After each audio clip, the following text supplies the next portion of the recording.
weltare ɓiɓɓe fulɓe andu diine maɗa fedde heblo sukaɓe africa weltare tv takkusana yoni to likseyba gorgolo to seyila huro to sincana jakiri to hudallayi to mafodu to loƴola to jingue jeeri to jeeriyela tumbere ko on takkusan juula ha to galle diadiaɓe to talhaye ko taari ɗum kala ene jiiya e gardidi kabaruji men to leydi Mauritanie to leydi Mauritanie ma jaaha to kay haydi police halfinaɓe nden ka ekkisal ka haydi ɓe kolliri tigui wonde ɓe teeɓima fedde wiɓe tampinnoɓe leegal tarhile e leegal bitegal tenza e nder kay haydi to leydi Sénégal ma jaaha to Thiès Nord toon ko wiɓe jani tigui e ɓen yeeyoɓe jayɗi layye ɓe jaadi ko famli kala fodde 49 jawdi to leydi Mali biteɗo Haydara Zeynabou Kouraysi gardinoɗo boñ woni banque biteɗo BMC Mali o waɗama limoge o ittama ha laaɓi e gardigo banque kam kedde afrique ma en jabbo musidɗo men Alassane Oumara Mbodj kabaruji men jolam jaɓiri ma en kaale Ukraine Russie jen ha to leydi Allemagne ha to Australie bisimilla moon e ketki hotodirte joni joni piren pacciren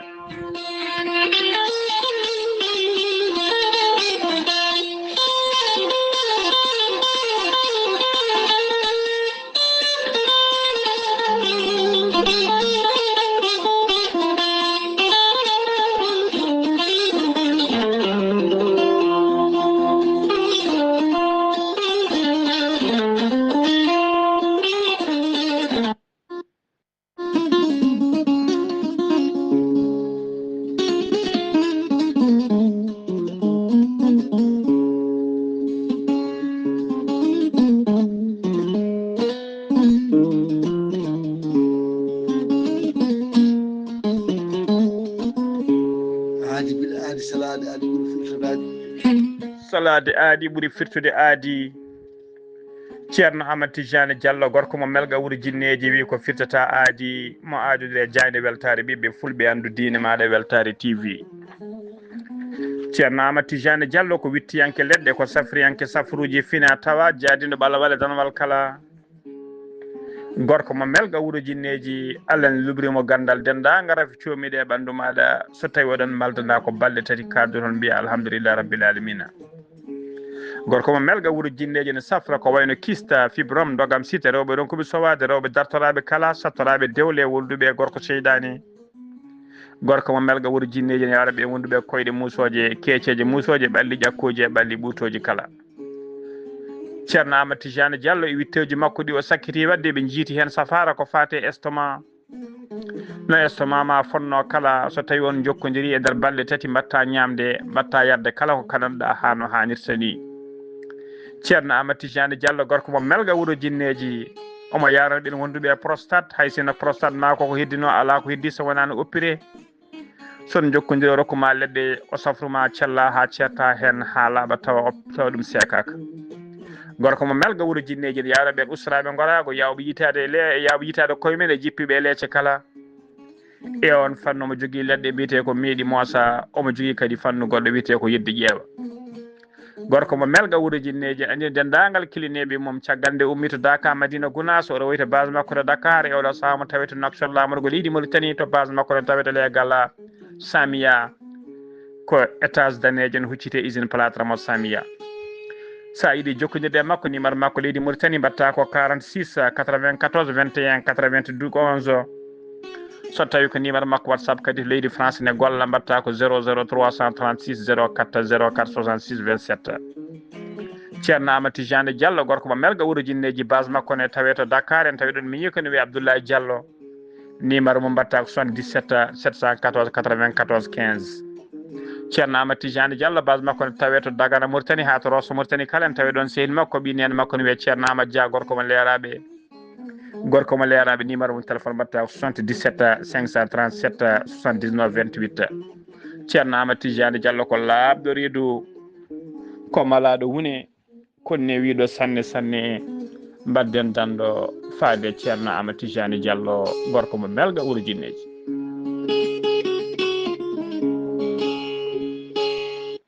kettode kaburuji mon e demgal pulaar Afrique, Asie,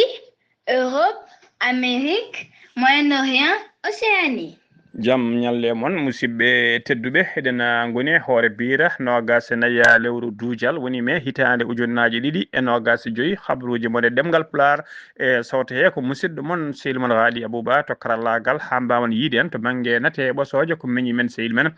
Saydou Abouba ko adi habruji men e ɗemgal Pulaar jande weltare ɓiɓɓe fulɓe an dine maɗa weltare TV eɗen pecca sunare men e musidɗo men sehil men correspondant men hono Alassane Oumar Mbodjo gorko mo Sarandogo ustare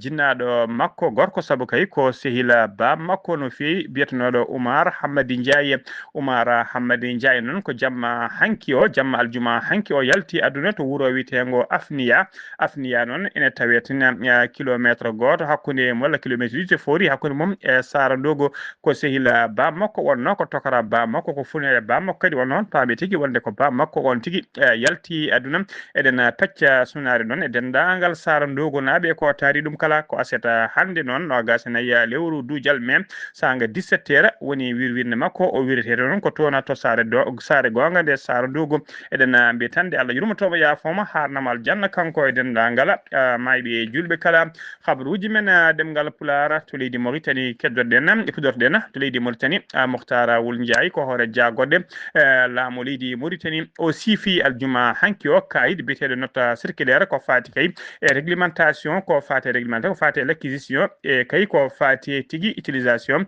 des véhicules de service woni kayit ɗon on kayit kay ko yidde kay fewnidde e moƴƴitinde dendagal no heɓorto ene jogorte tigui ko fati autoji tawa ko autoji laamu woni autoji de service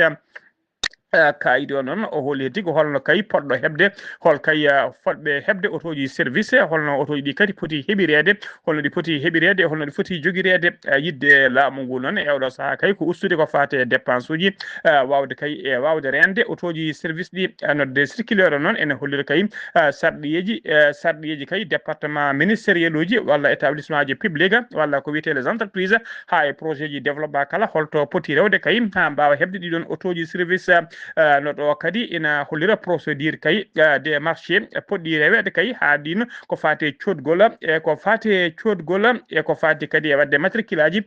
ɗiɗon autoji taw ko autoji service haɗi mbawa waɗede tigui taw matricule majji woni hen ko dialogal SG walla dialogal IF ha fo yidde fadi haɓade oɗo saaha joni sodde kala saaha tawi ko autoji tiɗɗi gam autoji tiɗɗe fade kay e ɗiɗon service aji to autoji tiɗɗe to banggue coggu foof noon ko yidde ustude dépense uji e yidde kadi addude hol fodɓe hebde autoji e holɓe potani hebde ɗin autoji service guila to banggue ministére uji ha to banggue société ji publique e projet ji de développement kala ha joni ko leydi Mauritanie keddoɗen jiyan ha toon to ka haydi police halfinaɓe nden ka e kisal ka haydi ko taari ɗum ɓe koliri tigui wonde ɓe teɓima fedde wuyɓe tawi kadi ko wuyɓe wujjatnoɓe nangue hoore kellewo ɓe nanga noon ko guila ñande alkamisa nogas ɗiɗi lewru mai ndu gonɗen ndu hitande ujunnaje ɗiɗi e nogas joyya wuyɓe ɓe noon ɓe ɓurno tampinde ko ɗeɗo leydi ɗiɗi ngal ɗo legal bitegal Temza e legal bitegal Tarhil leydi ɗiɗi kala tawete ko nder ka haydi ɓe kewi noon nadde koye nder ɗin galleji saaha kay nde galleji ɗi jeewi nde ɓe dajjita baafe ɓe naata nder ɗen kuɓe en cuuɗi e ɗin galleji ɓe kewi kadi wujjude ko gueɗe tokose taw ko gueɗe kewɗe fayida woni te valeur no fewi ko wayno montre uji ko wayno chaine uji ko wayno cakkaji tawi ko montre uji luxe ko wayno parfum ngaji walla comci e walla ko wayno butilaji gaz ko ɗum woni koɓe kewi ƴettude nden police teɓe mamɓe noon ɓe yeehi tigui wadde perquisitionné galleji mabɓe tawi toon noon butilaji gaz kewɗi no fewi tawi kadi ko mawɗi e tokosi kala ɓe tawi toon kadi fetel mo hinde karabine ɓe tawi toon vélo goto ɓe tawi toon console aji tawi ko jeux uji vidéo kewɗi ɓe tawi toon kadi montre uji kewɗi wondude comci tawi ko comci valeur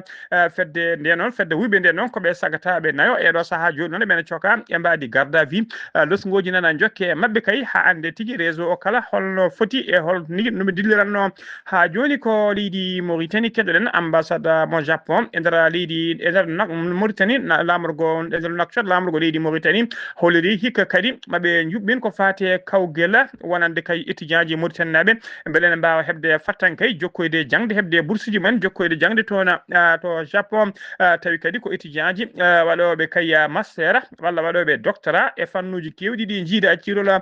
kawguel ngel noon ene udditini kala étudiant tawi kay ko Mauritanie najo kala étudiant tawi ko Mauritanajo debbo noon e gorko kala jibinaɗo kay tawi o jibina ko caggal kay 2 lewru avril hitande ujunere temedde jeenayyi capanɗe jeenayyi e goho tawa joguiɗo kay diplôme mum noon ko bac plus 3 tawi kadi ko famɗi kala jomum waɗi fodde duuɓi 3 des études supérieures tawi kadi ko joom tawi kadi jomum ina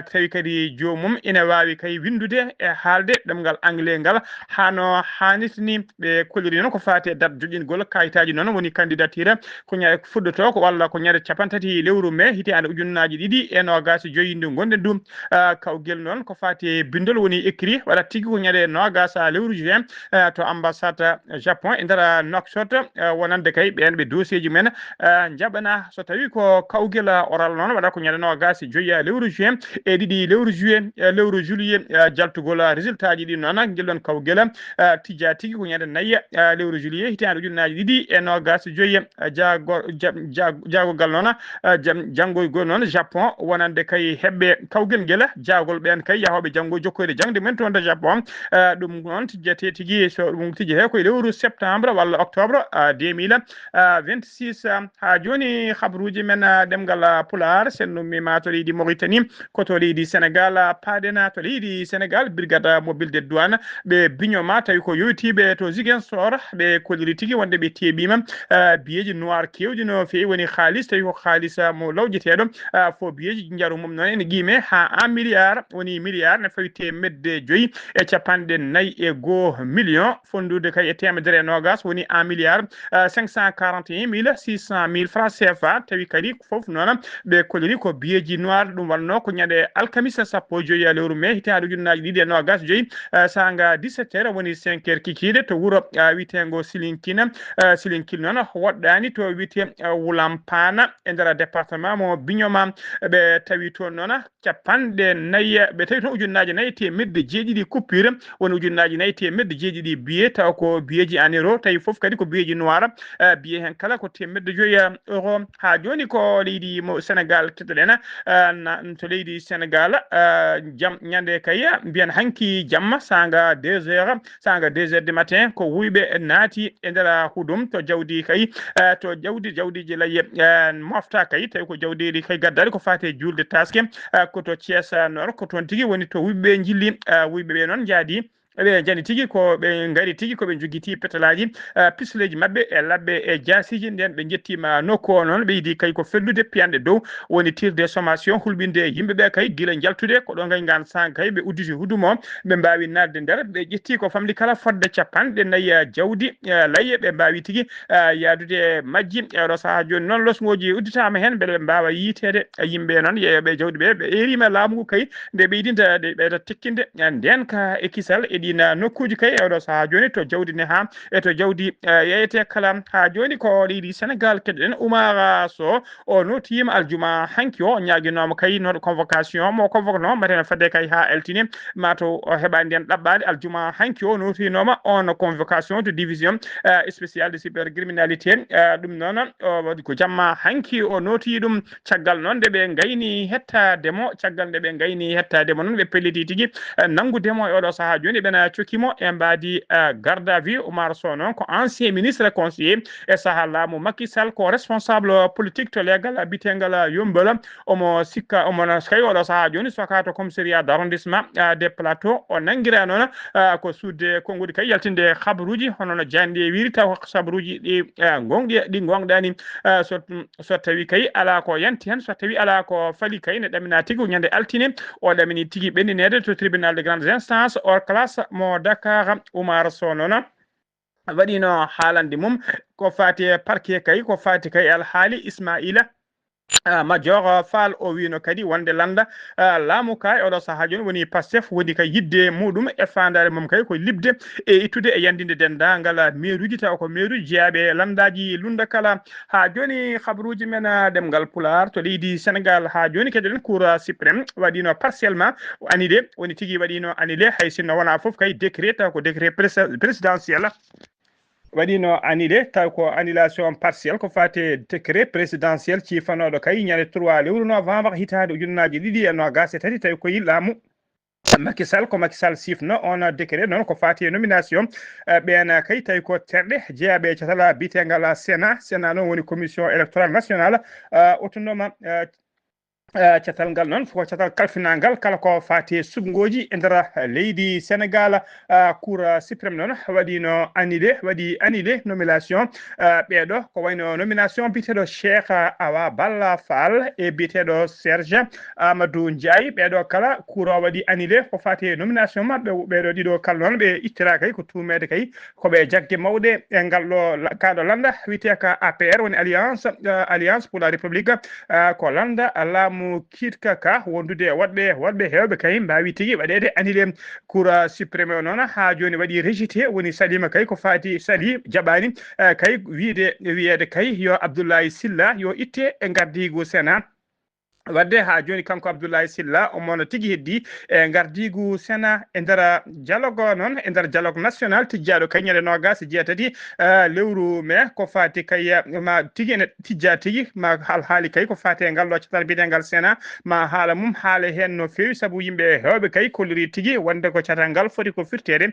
inde nde wayle walla toɗɗiɓe ni wiyo kay yo ngal wattu wiyede ko wiyete CENI woni commission électorale nationale e indépendant walla wiɓe kadi yo waɗe commission autonome indépendant professeur Guèye professeur Babacar Guèye noon on miijo mum kay ko yo Sénat heddo yo Sénat kay heddo Sénat hay sinno kay noon loi noon tawata noon ko fati e loi électoral o ene waɗe strictement respecté ha joni habaruji men demgal Pulaar to leydi Sénégal ha joni keddoɗen jaagogal kalfinagal ko fati famille e ko solidarité woni MFS o hollori aljuma hanki o wonde kay laamu wu nana jokki kay tottirde balle woni koɓe mbiyata aide fade kay ɓen wiyeteɓe les ex détini nanganoɓe kay ne coka ko adi seeɗa kay laamu kay keesu ngargu tawi ko adi sumgoji hoore leydi bannoɗi 2024 tawi ko sumgoji gaddunoɗe Bassirou Diomaye Faye e Ousmane Sonko e gardigu leydi Sénégal e nder communiqué he noon o holliri kay wonde temedde jeegom e capanɗe jeetato ex détenu woni yimɓe kay cokanoɓe ɓe keeɓi tigui ko wiyete indemnité mabɓe walla keeɓi ballal mabɓe ngal ballal noon mone mabɓe foof heeɓi 500 000 francs CFA woni temedere ujunere tawi ko haalis CFA o wi noon ñande nogas e goho lewru mai 2025 groupe ɗiɗaɓo noon tawi ko temedde ɗiɗi capanɗe joyyi e jeetato kadi keeɓi kañumen keeɓi moni hen kala temedde joyyi woni mone kay 500 francs CFA woni tigui koɓe denti kamɓe ɓen temedde ɗiɗi capanɗe joyyi ɓe mbawi feccude temedere ɓe mbawi feccude 129 millions 903 mille francs CFA o holliri kadi wonde temedere e nogas e tato ex détenu arɓe kay ne jogui certificat médical wonde kay walla caɗele to banggue cellal ɓe keeɓi nder kasoji ɓen mbawi tottede temedere mbawi tottede 142 millions 869 mille francs CFA ha joni ko leydi Sénégal keɗoɗen plainte uji jeegom mbaɗama e biteɗo Abdou Kane wondude joom suudu mum ɓen noon ko udditnoɓe agence des voyages mo agence kay mo laamu ngu heptinani woni no agréé on agence noon ko wiiteɓe kay ɓe mbiyata agence o noon ɓe indir ɗum ko Allah Boraka on agence noon ɓe tuuma kay ko ƴettude yimɓe kay gude kayitaji yimɓe kalisaji men gam kay winditade nawo yahoɓe nawdu ɗumen to suudu Kaaba wangoyade suudu Kaaba hijjode hitande hikka nde tawi kadi ɗum laataki mbiɗen plainte uji jeegom mbaɗama e mabɓe ɗon e oɗo saaha joni noon janide holliri kanko Abdou Kane e joom suudu makko kala koɓe waɗɓe golle kananɓe kay eɓe jalti leydi ndi e oɗo saaha joni délégation général noon o pèlerinage jertinino Sénégal naaɓe kala e wurɓe nder leydi he ko fati kay e winditoɓe agence uji ya taw kay ko agence uji mbaɗaɗi rekkuniɗe laamu ngu heptini saabu kay ko agence uji ɗin agence uji tan laamu ngu heptini mbawi kay jogade dimago neldude yimɓe toon to hijjore ha joni habaruji men demgal Pulaar sen ummima to leydi Sénégal ko to leydi Mali paadena to leydi Mali fama woni forces armées malienne ko konikoɓe leydi Mali mbite noon ɓe kolliri e nder communiqué mabɓe mo ɓayini aseda hande nogas naya lewru duujal hitande ujunnaje ɗiɗi e nogas e joyyi wonde kay ɓe mbaɗi opération pattamle miijo tawi kadi ko kewɗo gartam no fewi woni avec succès fade kay e ɓen wiyeteɓe seɓɓitiɓe e nder fande to wiyete Sofora e nder Sofora noon tawi nder hakkude Mali woni o centre de Mali ɗum noon ko caggal kay nde janngu waɗano e nder wuro witengo Joggeya Bambara tawatengo e nder oɗon région ha kay e nder ngoɗo région ɓe kolliri kadi wonde gunda ɓe kolliri noon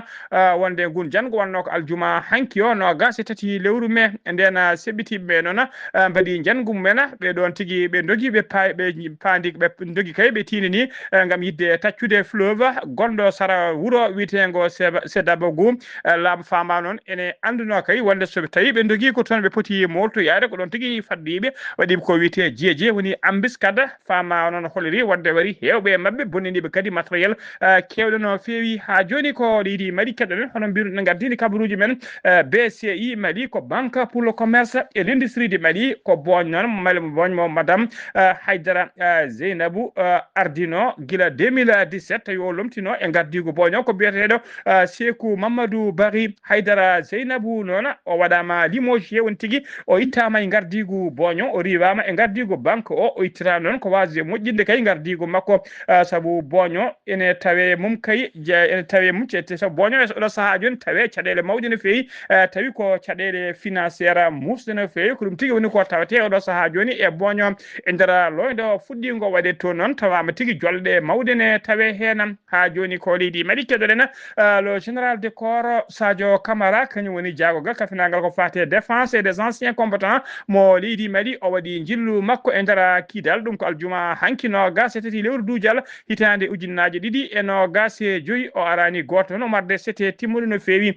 o yettima noon caggal nde o yetti to noon o wawi tigui yaade ha to Agneje ɓena militaire uji warnoɓe ñande sappo e jeeɗiɗi e nogas e goho lewru mai 2014 o waɗi kadi hommage koninkoɓe leydi ndi tawateɓe toon wurɓe noon e mabɓe kala kanko ministre o lora o waɗi tigui bettande mawde no fewi saabu kay yeedemo o yaltimo kay yaltudemo omo waɗa promenade e nder leeɗe kidal kay e beddaji kidal omo salmina population o dilde kay wonde oɗo saaha joni ko jaam tigui arti ha no hannirta ni toon to kidal ha joni habaruji men demgal Pulaar kedde Afrique jabboɗen ko musidɗo men sehil men Alassane Oumar Mbodj gorko mo Sarandogo Alassane Oumar Mbodj a salminama a juurama.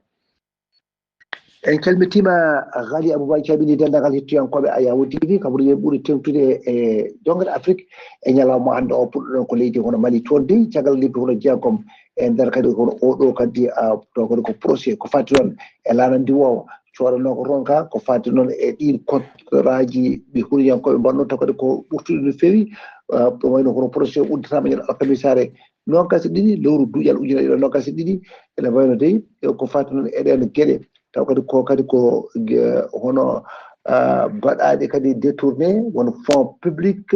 won ujunaji ɗi e sappo e nayyi ma won kadi fodde temedere capanɗe tati milliards francs CFA ko wawi kono destinede taw ɓe joofi peɗeli ko jakorɗe jeenayyi noon ɓe mbiɗo wonde oɗo projet noon wawi kadi wattoyede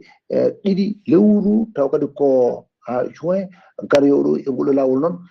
taw kadi ko nden ɗaɓɓade waɗi ɗum ko avocat ji on mennoɗo wonta kadi jagogal fate kadi économie Boiry Félix Sissoko e jarte e duuɓi capanɗe jeeɗiɗi taw noon ko rafitalal makko ngal saabi ɗum e tawno wonde o antiri ma won lewru e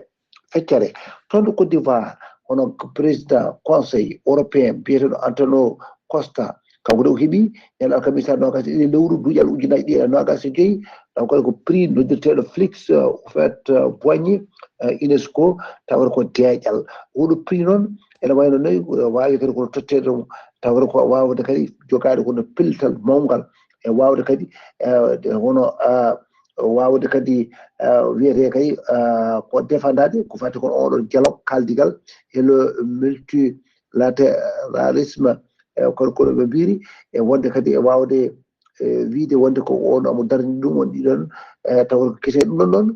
fof waɗa koye mbaadi e tawata ko yidde kadi ɓe wadde e suɓade gardotoɗo hono leydi ndi e élection ngaji mabɓe paaɗi arde haqqillaji fof ko hen jowetti Guinée Conakry o de ko gardiɗo hono jagorɗo mabɓe beele hono Bawuri tawa kay ɓe bayyinno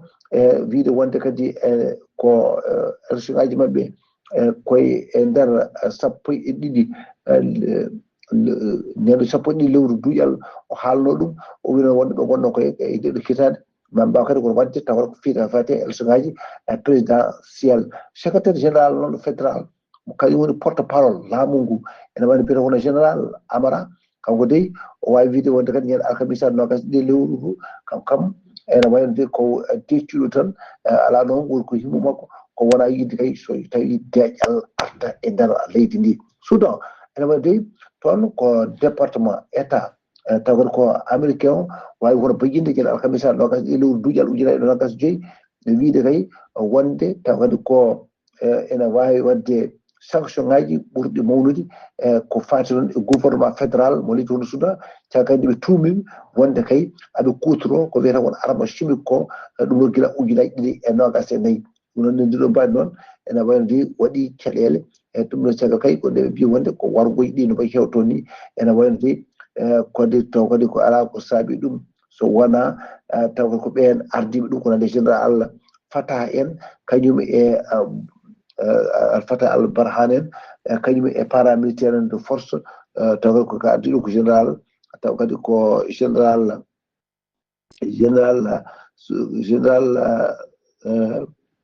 hono mbiɗon ni kañum ko général hono Fatah al Burhan kañum e ɓen ɓe woddata ɓe ko nande kadi ɓen mbiyeto Hammati ko ɓen tigi pirɓudirta toon ɗum ɗo mbi wonde kanko noon ene tuuba noon kamɓe aɓe kutoro e ɗiɗon armuji taw kata ko chimique ene rete konko ex président Joseph Ande Kabila wawi ko kañumne wiide wonde kañumne ko o sahaji garoyoji ma arto toon to Goma ene wadde e nder haalde makko nde waɗi ñande aljumare nogas tati lewru duuƴal ujunere ɗiɗi nogas e joyyi caggal kay nde ɓen mbi guitti wutti teddugal makko ngol e janggo tan o waɗi goɗon bayyinago ɗum noon ene wayno kamɓene ɓe mbawi kon ƴettude e pellital mabɓe to Kinshasa e ɗum noon e oɗon kanko menono ardade taw kadi ko leydi ndi toon to Algérie o deyi ko réalisateur kadi ko producteur mo toon ɗo biyeteɗo Mohamed Lakhdar Hamina ene wayno ko on menoɗo kadi wonde taw ko cinéaste taw ko arabe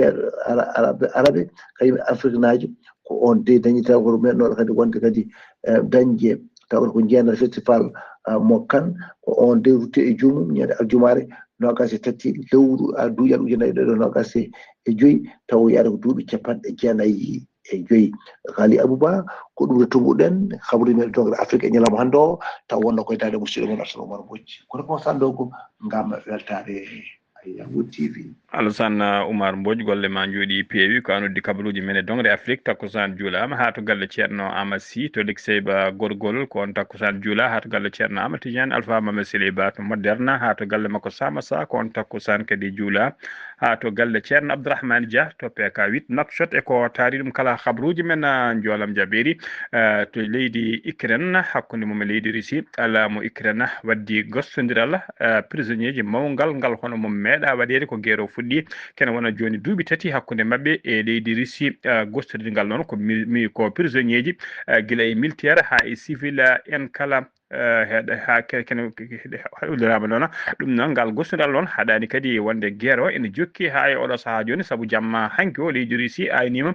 dornaji kewɗi no fewi wondude missilaji e nder région mo Kiev aljuma hanki o fodde temedde nayyi soldat e civil Ukraine naɓe mbawi tigui wostodirede hakkude mabɓe kay e leydi Russie tawi kadi ko nangganoɓe aset hande o leydi Russie holliri wonde kay ɓe ɗacciti temedde tati e jeeɗiɗo soldat risnaɓe goppitama ko leydi goppitama kamɓene ɓe goppiti hono oɗon nombre tawi ko Ukraine naɓe sokonoɓe e nder leydi mabɓe konoɓe tigui nder leydi he laamu leydi Ukraine noon holliri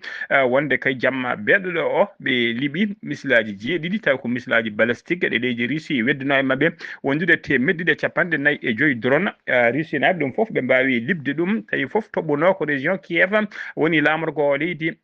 Ukraine koto Australie paaɗena toɓoji kewɗi ndiyam jippima e nder Australie e nder ndeɗo yontere wotere waɗi tigui ɗum saabima noon yoolede woni ko wiyete inondation to funnague leydi ndi yimɓe joyo noon mbasi hen pittari men e oɗo saaha joni fodde capanɗe joyyi ujunere neɗɗo nana juuki kay tawi ko ndiyam juuki ɗumen ko fodɓe faabede koto leydi Allemagne paaɗena bila tawi ko janggu laaɓi woni attaque o couteau mbannogo toon to mbannogo kay to gara mo Hamburg to rewo leydi Allemagne bilan o wonno ko yimɓe jeeɗiɗo barmuɓe hen ne wayno bilan o ɓeydima e oɗo saaha joni saabu limorde nde yettima yimɓe sappo wonno ko sappo e jeeɗiɗo e oɗo saaha joni bilan o ɓeydima wonti sappo e jeetato neɗɗo ko barmi hen musidɓe tedduɓe gasi ha laaɓi ceer ko ɗum ɗo wonno komin tonga noon habaruji moon e ɗemgal Pulaar e sawta he ko musidɗo mon seydi mon Haali Abouba to karallagal ha mbawon yiden to banggue nete ɓosojo ko miñu men seydi men Saydou Abouba so tawi ko roɓiɗo kedde Afrique ko Alassane Oumar Mbocc gorko mo Sarandogu yo jaam Allah jogomi jogo on